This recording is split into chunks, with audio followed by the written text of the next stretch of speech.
Hello everyone and welcome back to my channel. So today I'm continuing my how to draw series. I haven't done that in a little while, so sorry about that. But this is the next episode and I'm going to be showing you how I personally draw noses.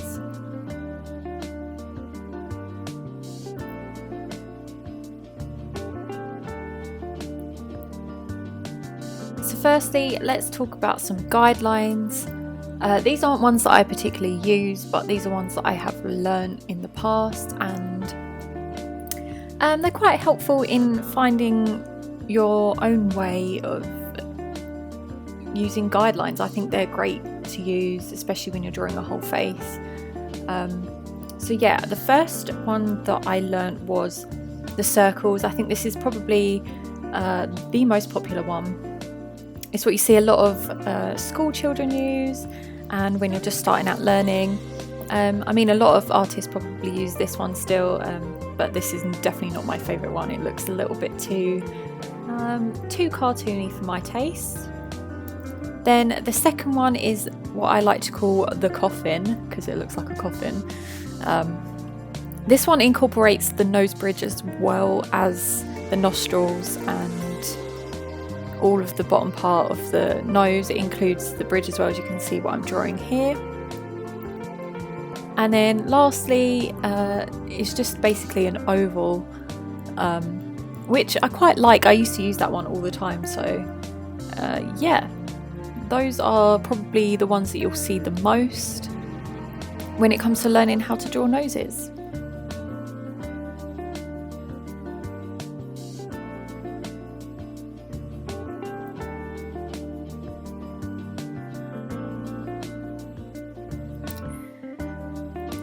So now I'm going to talk about the guidelines that I use, which I like to think are the best guidelines. I think they're probably the easiest to use. They map out a lot more, so you can plan your nose shape a lot better. So I like to use this kind of weird diamond shape. It's like a six-sided diamond, and it's a little bit squashed. I think that's probably the best way I can describe it.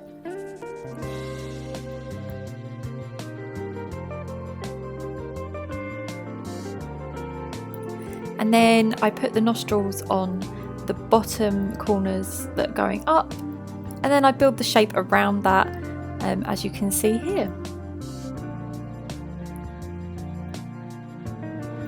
I'm probably not the best at describing what I'm doing, so hopefully you guys can see. If not, I'll try and make another video on it to try and be a little bit clearer.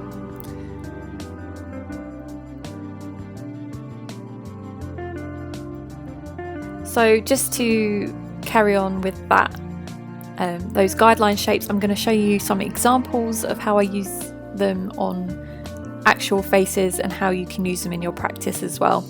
I think tracing over noses is a great way to study shapes. So grab yourself some references and draw the shape on top of the nose that you see, because it turns out you can use that six-sided shape for all different kinds of noses and just change how it's squashed or stretched or wide or narrow. So yeah.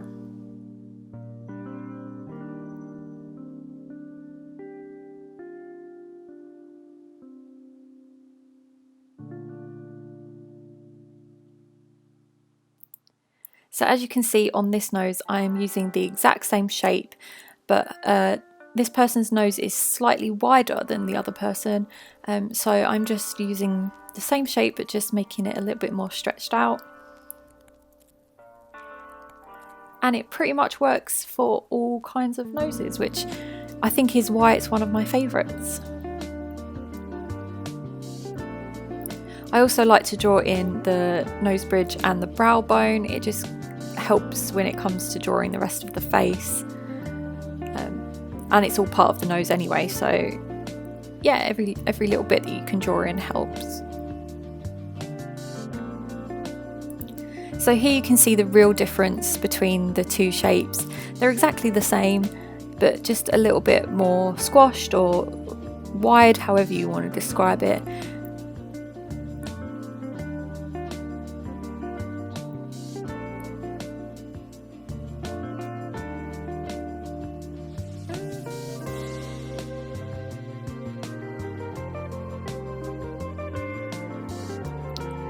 So now I'm going to show you how I draw the nose in relation to the rest of the face when I'm drawing it from scratch. So if you haven't seen my how to draw faces video, I will leave a link to that in the corner. So I start off with my circle and my guideline for my face, then the jawline, then the ears, and then before I draw anything else, I like to go in with the nose first because that's the centre of the face, and usually everything else is placed in relation to the nose. So I usually start where the circle, the bottom of the circle guideline and the centre line meet, and I usually draw my little weird diamond shape there again, and then I build up the nose around it. I also like to draw in the brow bone. I think that's a great marker for where to put the eyes in relation to the nose, because sometimes you can start drawing the eyes first and then the nose is too high or too low. So the brow bone is a great marker for the eyes.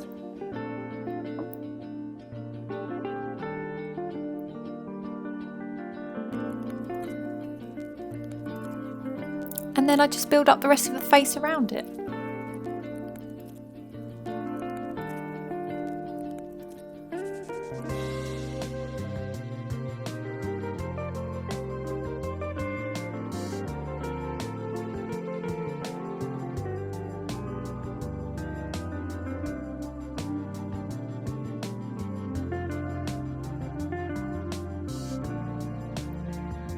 This is definitely more of a cartoony style, so if you're looking for something a bit more realistic, I'd probably do a little bit more research and studies, but this is just my style at the moment.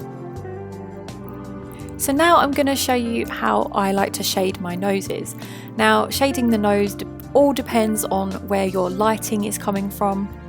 So I'm going to show you just two examples here. So I'm going to do the lighting from the top and the lighting from coming underneath the face.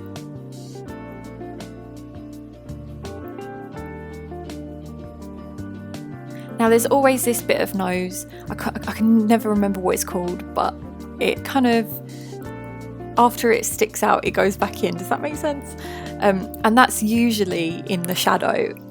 You'll see a lot of drawings and a lot of photo references where this part of the nose is usually in shadow unless it's being lit from below. So that means that the nose will cast a shadow on the lip as well. And then if you're lighting from underneath, obviously that part of the nose will be in full light and it will be casting a shadow on the bridge of the nose. So I'm going to show you how I just generally shade the face, pretty much on whatever lighting I use, except if it's below, I will use this kind of shading. So I shade the bottom part of the nose first and the cast shadow. I usually shade a little bit around the nostrils as well. And then sometimes if I'm drawing a button nose, I'll just shade just above the construction line there. And then you'll also see, if you look at references, that the nose will cast a shadow on the brow bone, and that's usually quite a deep nose, a deep shadow even. And you'll find that the bridge of the nose is usually one of the brightest parts as it's sticking out of the face. So if you shade around it like I am here, it pushes that forward and pushes the rest of the face back.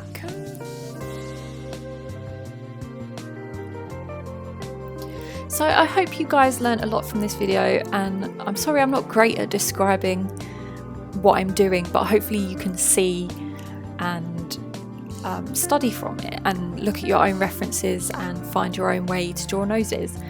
So I hope you guys enjoyed this video. Thank you so much for watching, and I will see you on the next video. Bye!